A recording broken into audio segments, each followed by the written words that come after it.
Hello everyone, welcome back to Target IES. I am Tekchand Deshwal and I have secured AR7 in UPSC Engineering Services 2018. We were studying a power system. In power system, in the first session, we studied that what are the objectives of studying power system, or we can say what is the importance of power system. Power system पढ़ना क्यों जरूरी है? In that we saw that the first objective was the cost of my electrical power should be minimum. In the second session, we saw some plant load factor, plant capacity factor, so some parameters of a plant which ensures or which guarantees or which ensures that the cost of my energy production will be minimum. In the last class, we started the power generation methods. Okay, in that first we saw thermal power plant. So in the last class we completed that. Actually, thermal power plant, that was a long video because in a thermal power plant a number of auxiliaries are used. Okay, so explaining each one like boiler, turbine, and condensate extract pump, DM water, steam, how many classifications of steam, like that. So that was a long video. Okay, now in this class we will start our hydropower plant. Okay, now what is the first advantage? No emission of gases or harmful gases. पहला advantage वो मेरा ये. My second advantage is no fuel required because a hydropower plant do not consume any water, do not consume any fuel. सिर्फ एक बार one time cost होता है मेरा dam construct करने का. One time cost dam construction हो गया, उसके बाद हम उसको इरिगेशन में भी यूज कर सकते हैं, पावर भी, और मेरा फ्लड कंट्रोल भी. वी अचीव और flood control by using dams. Power production एक प्लस पॉइंट और होता है. So dams are the temples of modern India as famously said by Nehru, prime minister Jawaharlal Nehru after the independence. So dams are very important. Okay, you can see irrigation के लिए भी, flood control के लिए भी, और पावर प्रोडक्शन के लिए भी. पोल्यूशन नहीं करते हैं और कोई फ्यूल रिक्वायरमेंट नहीं है, तो operating cost is minimum. Operating cost is minimum. और जब हमने फर्स्ट सेशन में क्लास करी थी तो मैं उसमें बोला था like many pump storage plants and hydro plants are also possible to operate remotely. Means staying in Delhi, you can operate a power plant in Himachal or Uttarakhand or in anywhere. Means remote operation is possible because the number of auxiliaries is very less and the power plant is quite simple. Okay, now we will see what are the various components. You can see here is a reservoir. Reservoir क्या होता है? जहाँ पे मेरा पानी store होगा. और you can say reservoir और सागर, जहाँ पे it is a storage. Here is a intake. यहाँ पे गेट वॉल्व होता है मेरा, कंट्रोल गेट, जो मेरे वाटर का इनटेक को रेगुलेट करता है. Then it is called penstock. Penstock या फिर इसे हम बोलते हैं, इसको हम वाटर टनल भी बोलते हैं, water tunnel. Then here is the turbine. We will see how many turbines are there. Turbines actually इनका क्लासिफिकेशन होता है based on head. Based on head. Head means जहाँ से पानी आ रहा है like this the level of water, और जहाँ पे हम टर्बाइन लगा रखी है उन दोनों के बीच में कितना हाइट का डिफरेंस है, that is my head. Okay, head और हाइट. तो जो हेड होता है मेरा, उसके ऊपर मेरे टर्बाइन का क्लासिफिकेशन होता है कि कितने हेड पर मैं कौन सी टर्बाइन यूज करूंगा. We will see that, don't worry. Then this water flows out. Okay, then this water flows out and here is the generator is connected. You can see this is my generator. Then transformer, it is a powerhouse. Mostly turbine and generator are housed underground. ये सब कुछ underground होता है. बस ऊपर आपको एक room जैसा पावर हाउस दिखेगा और वहां से power line will bring the power to the load centers, to the metropolitan cities. Okay, now see one thing, one important concept I will tell you here. The speed in case of hydropower plant is very less. Speed of turbine is very less. कितनी less होती है? It is even about 375 RPM और लो भी हो सकती है. So हमारे power system frequency कितनी है? 50 hertz. 50 hertz is the frequency. तो मैं यहाँ से अगर सिग्नल स्पीड निकालता हूँ तो n = 120 f/p ये होता है. तो अगर मैं नंबर ऑफ पोल्स कैलकुलेट करता हूँ तो 120 into 50 upon ns कितना है मेरा? 375. It will be around like 6000 upon में 375. It is like 24 poles. So it is 6000 and it will be 16 pole. It will be 16 pole. So that means the number of poles is very high. तो इससे क्या होगा मेरा? First, although we will study this in my machines, in synchronous machines, but for now I will tell you कि जो मेरा cylindrical rotor होता है ना, cylindrical rotor, it can accommodate only 4 poles maximum. Maximum उसके 4 पोल आ सकते हैं. अगर उससे ज्यादा पोल है मेरे मशीन में, then I have to use a salient pole rotor. ठीक है, then I have to use a salient pole rotor like this. On salient pole I can accommodate more poles, but for 16 poles my rotor size will be very large. Okay, so इतने large size के rotor को rotate कराना, इतने large size के rotor को rotate कराना is not possible like vertical arrangement में. Means if I mount my shaft like this, and suppose this is my that big armature, rotor, it is my rotor, and इस rotor पे मेरे pole लगे हुए हैं like this. So my size of rotor is so much that placing that rotor in this horizontal configuration is very difficult. That's why in my hydropower plant my turbine and rotor, like turbine is this is my turbine. Okay, this is my turbine. Water is coming from here and going out like this. So this shaft, and this is my rotor. और मेरा यहाँ पे होगा armature. So my generator is mounted vertically. Fine. क्यों होता है? क्योंकि rotor का वेट बहुत ही ज्यादा है. Okay. Second thing, for any rotating machine you can take, for any rotating machine the power output is proportional to S D square L into N. N क्या हो गया मेरा? स्पीड. ओके. डी क्या है मेरा? Diameter of rotating part, rotor. And L क्या है मेरी? Length of rotor. So in case of a hydropower plant, my speed of rotation is low. Speed low है, and if I want my power high, तो या तो D square को बढ़ाना पड़ेगा, लेंथ को बढ़ाना पड़ेगा. अब लेंथ की एक लिमिट है. आप लेंथ को, ये तो है नहीं कि टरबाइन मेरी बहुत ही नीचे रखी है और मैं अपना रोटर यहाँ पे कनेक्ट करूँ इतनी दूर. So that is not practically feasible. So there is a limitation of length also. But one thing is diameter. We can increase the diameter. To increase my S we will increase my diameter. S क्या है मेरा? Power, और you can get kVA, apparent power by the machine. ठीक है, ये proportional होगा D square L N के.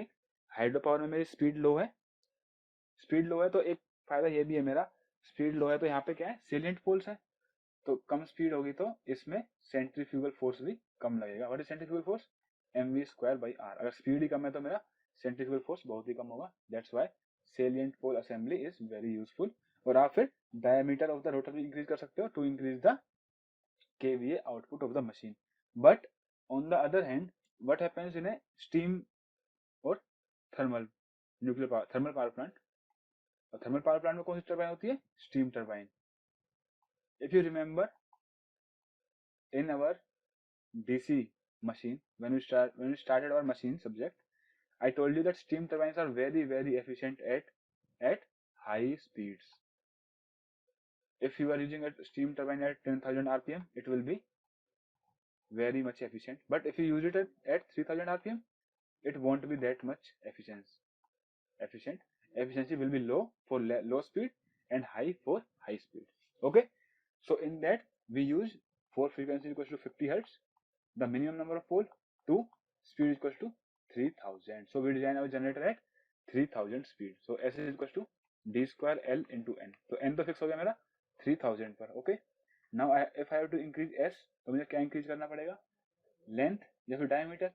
But speed कितनी है? 3000. If I increase my size और डायमीटर ऑफ द रोटर, तो जब 3000 आरपीएम पे रोटेट करेगा तो सेंट्रीफ्यूगल फोर्स इतना ज्यादा होगा दैट जो मेरी वाइंडिंग होगी रोटर में, pole windings, it will come out of the slots. Because 3000 RPM is not a slow speed. उतनी स्पीड में जब मेरा रोटर रोटेट करेगा तो मेरे winding will come out of the rotor. That is the problem. So I can't increase D here. Why? Because speed is high. But I can increase length here. So Often you will see in a steam turbine power plant, okay, or in a thermal power plant, the generator will be a very long shaft generator like this.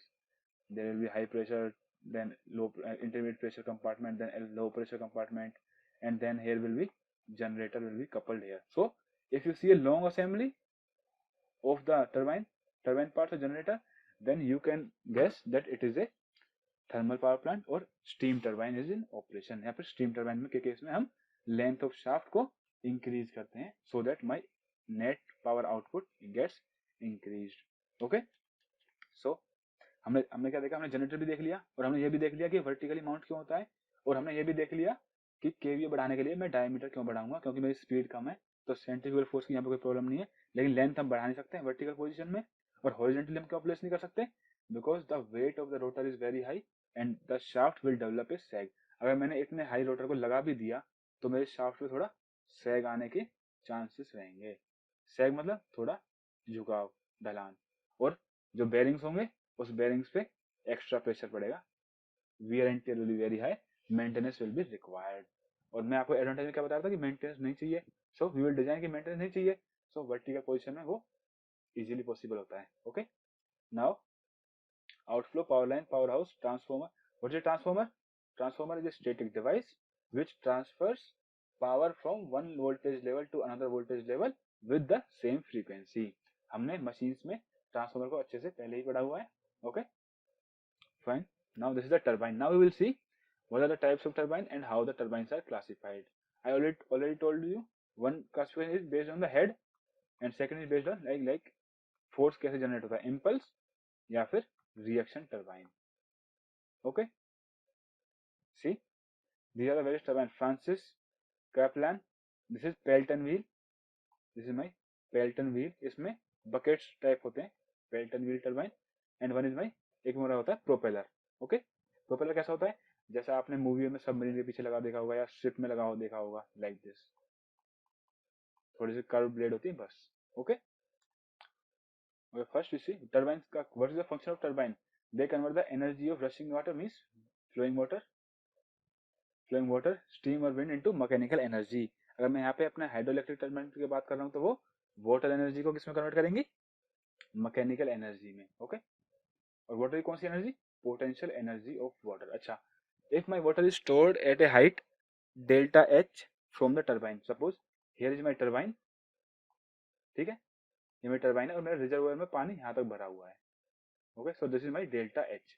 What is the power available for me to generate by this hydro power plant, it will be potential energy है m into g into H, mass क्या होता है मेरा, density into में volume, so density को मैं बोलूंगा rho into volume of water flowing per R, volume की मैं यूनिट रख लूंगा मीटर क्यूब पर आर, कितना पानी मेरा टर्बाइन के थ्रू पर आर कितने मीटर क्यूब पानी मेरा फ्लो कर रहा है, into density, volume to density mass into gravitational force into delta H means head, कितने ऊपर से पानी मेरा टर्बाइन पे आके हिट कर रहा है। Okay, so this is the power availability in A hydro electric power plant. ये तो अवेलेबिलिटी है, और जनरेट कितनी होगी, जब हम जनरेट करेंगे तो पावर जनरेशन होगा मेरा efficiency of turbine into efficiency of generator into efficiency of transformer into rho volume gravity delta H. Okay, ये सबकी एफिशिएंसी मल्टीप्लाई में क्यों आई, बिकॉज कोई भी डिवाइस मेरा 100% एफिशिएंट नहीं है। टर्बाइन अगर पूरी की पूरी पावर में से टर्बाइन सपोज 90% को टर्बाइन मैकेनिकल में कन्वर्ट कर देगी, सपोज 95% को जनरेटर इलेक्ट्रिक में कन्वर्ट कर देगा, और फिर थोड़ी सी एफिशिएंसी ट्रांसफॉर्मर की जो वोल्टेज लेवल को चेंज कर रहा है, then this is my net power output from the plant. Okay, I hope you got it. इसमें कुछ भी नहीं है, बस एक फॉर्मूला है जो हमने 12th क्लास में पढ़ा था, mgh is my potential energy, और एनर्जी को वहीं से हमने निकाला है, और यहाँ पे मैंने वॉल्यूम का ले लिया meter cube per are. Energy क्या होता है मेरा, पावर इंटू में टाइम, तो मैं पावर निकालूंगा तो एनर्जी अपॉन टाइम, तो ये पूरी की पूरी एनर्जी थी, मैंने वॉल्यूम को ले लिया meter cube per hour means by time, so energy by time is power, that's why it is my power. Okay, now you see in hydroelectric facilities this combination is called a generating unit, जो भी मतलब वो पानी का potential energy से mechanical में किया, mechanical to electrical, इस सबको बोलते हैं generating unit. So my first turbine is जो मेरा 15 मीटर तक यूज होती है, up to 15 meter, that is propeller. It is a simple blade type structure, propeller जो आपने देखा होगा मूवीज में, किसी सबमरीन के पीछे लगा हुआ है या किसी बोट या किसी बड़े शिप के ऊपर। ओके, द सेकंड कैपलान जो 30 मीटर्स तक के हेड के लिए यूज होती है, Francis 10 to 300 meters head, Pelton 300 meters and over. So you should learn or by heart this table. बस ऑर्डर याद कर लेना, रेंज ना भी हो याद तो भी कोई प्रॉब्लम नहीं है, लेकिन याद करने में कोई बड़ी बात नहीं है। 300, 30 and 15 meters बस। So first you see Francis turbine. This is the most commonly used turbine. Most commonly used turbine power system. Water strike the edge of the runner, कौन सी, ये है मेरी। तो वाटर कहाँ पे आके स्ट्राइक करेगा, ऊपर से वाटर आएगा यहाँ पे स्ट्राइक करेगा इसकी ब्लेड्स पे।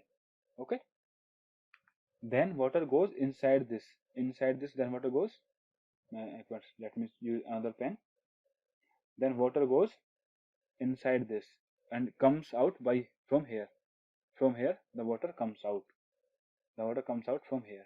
ओके, मीन्स पहले ब्लेड को स्ट्राइक करेगा, then move towards axis, then come down like this. And this way my Francis turbine works. If you want to see more, you can watch any animation video on YouTube. There are number of videos available. Okay. My second is Kaplan. कितने head तक use करते हैं हम अपनी Kaplan turbine को? Up to 30 meters. So they are low head turbines. Okay. Francis थोड़ी ज्यादा head की थी, Pelton उससे भी ज्यादा, ठीक है। So Kaplan turbine similar to the propeller turbine, जैसे प्रोपेलर, बट एक डिफरेंस है, इसमें मेरी जो ब्लेड्स होती हैं इनका एंगल आप एडजस्ट कर सकते हो। अगर मेरा रिवर फ्लो बहुत कम है, देन आई विल मीन्स मैं इसको घुमा के स्ट्रेट कर दूंगा, so that maximum water hits the blade. और वाटर की अवेलेबिलिटी बहुत ज्यादा है तो थोड़ा इनको फ्लैट कर देंगे मोड़ के, ताकि कम वाटर स्ट्राइक करे and my power output is maintained. बस एक डिफरेंस है कि एडजस्टेबल ब्लेड्स। ओके, और मोस्ट सुटेबली यूज्ड इन कहाँ पे, run of river generating station, जहाँ रन ऑफ रिवर होता है। रन ऑफ रिवर में क्या होता है, हमारा कोई भी स्टोरेज नहीं होता। फाइन, अब कोई भी स्टोरेज नहीं होगा तो मेरा जो रिवर का फ्लो हो तो वेरी करता रहेगा। मॉनसून में बहुत ज्यादा पानी आएगा, but during the off peak season, जब मॉनसून लाइक विंटर्स में जब मॉनसून नहीं होगा, बारिश नहीं होगी, then my water quantity will reduce. So उस टाइम पे मुझे ब्लेड्स को एडजस्ट करने की रिक्वायरमेंट होती है। There Kaplan turbine suits the best. Okay, बाकी किसने डिस्कवर की सब कुछ भी याद नहीं रखना। Okay, now my next is propeller turbine. They are light weight, पहली बात तो लाइट होती है, और उनकी blade not adjustable, blades are not adjustable, plus high speed, उनकी थोड़ी रोटेशन स्पीड हाई होती है as compare to Kaplan, Francis and Pelton। ये मैं सोच रहा हूँ कि हाई मीन्स ये हमारी स्टीम टर्बाइन से भी हाई स्पीड पे होगी, नो, इन सब के कंपेरिजन में इनकी स्पीड हाई होती है, रोटेशन स्पीड। देन माई Pelton, ये तो हाईएस्ट हेड के लिए होती है, for head greater than 300 meters। Okay, this time use spoon shaped buckets to harness the energy of falling water। पानी इन जो बकेट से इनके ऊपर पानी डलेगा, इनके ऊपर पानी आगे गिरेगा ऊपर से, and they will push this and this will rotate। So this is my Pelton turbine। Okay, so the main important topic was turbine and generators topic। Now one more thing is our classification of hydro power plants। जैसे हमने thermal का देखा था, ऐसे ही हमने hydro का देखेंगे, hydro power plants. Okay, पहली बात based on water reservoir. Okay, क्या क्या क्या क्या हो सकते हैं वाटर रिजर्व के बेस पे, बेस्ड ऑन वाटर रिजर्वोयर, कि उसमें पानी का टैंक स्टोर करने का है या नहीं है। ठीक है, एक तो हो गया मेरा reservoir based hydro plants, first is reservoir based hydro plants. My second will be pumped storage. Pumped storage को हमने फंक्शन देखी थी, क्या होता है, बस पीक लोड पीरियड में तो ये मेरे को पावर सप्लाई करेगा, और ऑफ पीक लोड पीरियड में क्या करता है, वाटर को नीचे से लेके ऊपर फिल कर देता है इन द डैम। बस ये होता है मेरा pump storage. That means regular availability of water नहीं है, वाटर की अवेलेबिलिटी कम है, we are using that water again and again, that is my pumped storage plant. Okay, my third is run of river plant. इसमें कोई storage ही नहीं है। Run of river plant क्या होता है, बस जो रिवर में पानी फ्लो कर रहा है उसी पानी को यूज करके हम इलेक्ट्रिसिटी बना लेते हैं, उसी पानी की काइनेटिक एनर्जी को यूज करके, and that is my run of river plant. So reservoir based, जिसमें पानी का रिजर्वायर है, and here water availability is not an issue, अच्छा खासा पानी अवेलेबल है, like this can be successful in on reverse like Ganga, Yamuna, like that. Pump storage river, pump storage plants, ये कहाँ पे सुटेबल होंगे, जहाँ पे सीजनल रिवर्स फ्लो करती हैं, लाइक दैट. ऐसे ही मेरा रन ऑफ रिवर, जहाँ पे पानी को हम स्टोर नहीं कर सकते, for that run of river power plants will be there. Now my second classification will be on the basis of power output or size of the hydro power plant. Okay, in this my first one is large hydropower plants and second is small. बस simple सा. पहला क्या है, large hydro power plant. large कितना large, which is greater than 25 megawatt. Okay, they are called large hydro power plants. My second is small hydro power plants. Now in small I have further classified it into 3 categories. मैंने नहीं किया, actually ministry of new and renewable energy ने किया हुआ है इसे. Small के further classification है 1, 2, 3. क्या क्या है, micro, mini and it is small. Micro कौन सा होता है मेरा, लेस देन 100 किलोवाट्स का, और मिनी कौन सा है मेरा, 100 किलोवाट से लेके 2 मेगावाट तक, और 2 मेगावाट से लेके 25 मेगावाट तक कितना हो जाएगा मेरा, small hydro power plant. Small, mini, micro. Okay, तो ये क्लासिफिकेशन जो है मेरा, ये मैंने आपको ministry of new and renewable energy दिया है. But if you see on internet तो every country has their own classification. जैसे मैंने आपको बताया था ना कि स्ट्रीम के जो कैरेक्टरिस्टिक्स होते हैं, एचएचपी, एचपी, एमपी, एलपी, कहीं ऐसे होगा, कहीं पे एचपी, आईपी, एलपी.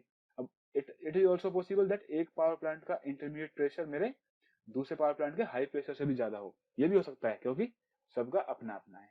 ओके, तो इन द सेम वे ये हाइड्रो पावर प्लांट का क्लासिफिकेशन भी हर कंट्री का अपना अपना है, सब अपना अपना फॉलो करते हैं. फाइन. तो हमने वर्किंग देखी, हमने देखा transformer and we saw the generator, कि जनरेटर मेरा वर्टिकली क्यों होता है, डायमीटर बड़ा क्यों होता है, सेलिएंट पोल क्यों होते हैं, क्योंकि speed of the turbine is less, so number of poles required are more. और ज्यादा पोल्स हम सिलेंड्रिकल रोटर पे नहीं लगा सकते, that's why we use salient pole rotor. बाकी सेलिएंट पोल के एडवांटेज डिसएडवांटेज ये हम सब कुछ मशीन में देखेंगे, सिंक्रोनस मशीन्स में. Okay, after that we saw the turbines, type of turbines and कितने हेड पे कौन सी टर्बाइन सुटेबल है. Then we saw what is the classification of my hydropower plants. Now the second type of power generation unit we will see gas turbine power plants. Okay, gas turbine power plants. What is the advantage?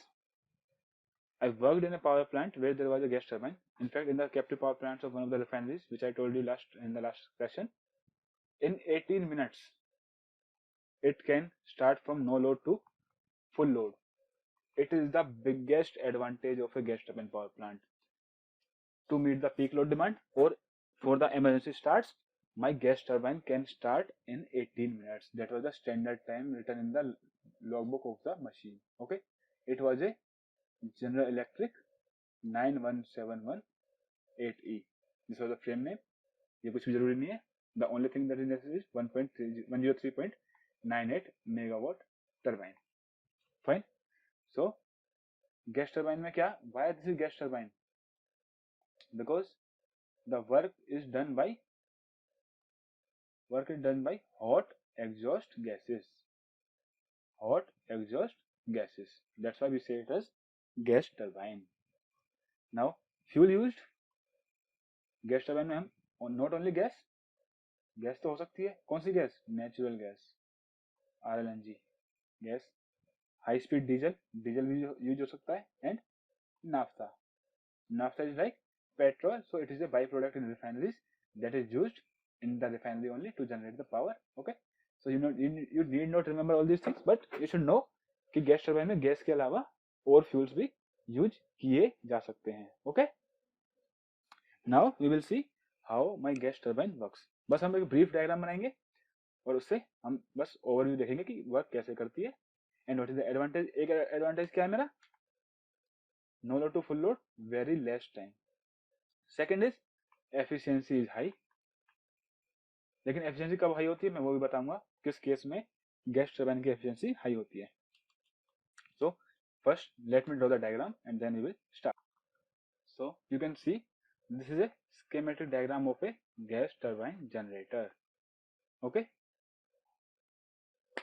Now one by one we will see what are the parts. This is my compressor. This is my combustion chamber CC. This is my turbine, and here exhaust, and on the same shaft all the devices are connected. This is the same shaft. Okay, same shaft, generator and exciter. Exciter क्या है? Exciter मेरा एक small generator है mounted on the same shaft which supplies power to the poles और power to the rotor winding और field winding. Field winding को जो मेरा power supply करता है वो होता है मेरा एक small generator which is called exciter. Okay, this is transformer, this is grid, this is generator. यहाँ तक तो आपको सब कुछ पता है. Okay, now one by one we have a compressor and it is the air inlet. यहाँ से मेरी air अंदर आती है. Now to guide the volume of air entering there is IGV, inlet, guide, vane. Okay, the angle of this, जो यहाँ पे एक ब्लेड्स होती हैं जो अपने आप को एडजस्ट करती हैं to control the volume of air entering the turbine. So the angle is very crucial. जैसे जैसे मेरा पावर आउटपुट इंक्रीज होगा तो मेरा गाइड वेन खुलता चला जाता है और ज्यादा से ज्यादा एयर मेरी कंप्रेसर में एंटर करती है. My compressor is a 17 stage, 1 2 3 4 5 like this. 17 stage. Stage का मतलब क्या है? 17 sets of fixed and stationary blades. Sorry, fixed and moving blades. Fix और स्टेशनरी तो सेम हो गया. तो जो फिक्स ब्लेड होती है वो स्टेटर में माउंटेड होती है, स्टेटर में, और जो मूविंग होती है वो रोटर पे लगी हुई होती है blades. Okay, so 17 stage means 17 fixed blades and 17 moving blades. What is the purpose of compressor? जो इनलेट एयर आ रही है उस एयर का प्रेशर बढ़ाना है ना. वॉल्यूम तो कंप्रेसर के अंदर कांस्टेंट है, वॉल्यूम कांस्टेंट है तो मेरा टेम्परेचर भी इंक्रीज हो जाएगा. विद दैट सेम कंप्रेसर, जैसे मेरा प्रेशर बढ़ेगा टेम्परेचर भी इंक्रीज होगा. Now this air will come and it will come to the combustion chamber. In combustion chamber what will be the input? यहाँ से मेरा फ्यूल आएगा. ओके, फ्यूल को कुछ भी हो सकता है, gas, HSD, maybe naphtha. Okay, so this will be my fuel. Air आएगी for combustion. So they are generally in that GE turbine 9171 there were 14 combustion chambers. Means एक पूरा combustion chamber है, इसके ऊपर 14 nozzles लगे हुए थे मेरा fuel input के लिए. तो 14 nozzles means 14 गैस और air हाँ होंगे inputs, और इसके अंदर combustion होगा. ये combustion chamber है मेरा. तो यहाँ पे टेम्परेचर बहुत हाई होगा, अराउंड 1200 टू 1300 डिग्री सेल्सियस. जहां पर भी ज्यादा हाई टेम्परेचर हो, टेम्परेचर मेजर कैसे करेंगे हम? थर्मोकपल से. हम टेम्परेचर मेजर करेंगे थर्मोकपल से. Okay, so now in this combustion chamber my fuel is fired. Fuel जलता है, प्लस ये कंप्रेसर से जो हॉट एयर थी वो भी यहीं आके मिक्स हो जाएगी. तो this high pressure exhaust then pass through the turbine. ये मेरी एक टर्बाइन है. It was a 3 stage turbine. ये जो मैं डाटा दे रहा हूँ ये मैं सिर्फ उसी के लिए दे रहा हूँ, 103.98 मेगावाट GE MS 9171E ये मॉडल था GT का. So for that turbine there was 3 stage turbine. 3 stage means 3 moving blade और 3 fix blade like this. Okay, then मेरी टर्बाइन रोटेट करेगी जब exhaust high speed high temperature का exhaust hit करेगा turbine blades को. So they will move. Then this is my exhaust. तो जितना ही मेरी एग्जॉस्ट गैसेस है वो यहाँ से बाहर निकल जाएंगी. सेम शाफ्ट में मेरा जनरेटर का पड़ रहा है. तो हमने यहाँ पे कंप्रेसर क्यों लगाया? By using the compressor although it is mounted on the same shaft and it consumes around 20% of the power generated by the turbine. मेरी टर्बाइन जितनी पावर जनरेट करती है उसका अराउंड 20% पावर ये कंप्रेसर कंज्यूम कर लेता है. But it helps in increasing the efficiency. इसकी हेल्प से मेरा पावर आउटपुट और एफिशिएंसी दोनों इंक्रीज होती हैं. That's why we use a compressor here. But if you operate a GT like this, its efficiency will be 40 to 50% only. But मैंने तो आपको एडवांटेज बताया था कि GT की एफिशिएंसी क्या होती है, ज्यादा होती है. अराउंड 80 to 82% तक भी एफिशिएंसी पहुंच जाती है in case of my gas turbine. तो वो कैसे होती है? When my gas turbine is used in a closed loop. Closed loop means ये जो मेरे एग्जॉस्ट गैसेस आई थी इनका टेम्परेचर भी होता है अराउंड 500 डिग्री सेल्सियस के आसपास. तो अगर आप इतनी हीट को वेस्ट कर दोगे तो फिर तो एफिशिएंसी जाएगी मेरी. So what I do, I used A HRSG here. HRSG क्या होता है? हीट रिकवरी दैट मीन्स जो एग्जॉस्ट से गैसेस आ रही मेरी उनसे हीट रिकवर कर रहा है. Heat recovery steam generator. It is my HRSG. What it do? ये जो एग्जॉस्ट गैसेस आई वहां से हीट लेके इसमें वाटर एंटर करेगा मेरा. वाटर एंटर करेगा and it converts it into steam. Now अब कभी कभी ऐसा भी होगा मेरा जीटी कम लोड पे चलेगा. अब कम लोड पे चलेगा तो कम एग्जॉस्ट आएगा तो मेरा HRSG स्टीम नहीं बना पाएगा. So for that what we do, we also provide a provision of supplementary firing. That means अगर मेरा जीटी बंद है या फिर मेरा जीटी लेस आउटपुट पे काम कर रहा है तो मेरा लेस एग्जॉस्ट आएगा जीटी से. अगर मेरा जीटी कम पावर आउटपुट दे रहा है तो मेरा एग्जॉस्ट भी जीटी से कम आएगा.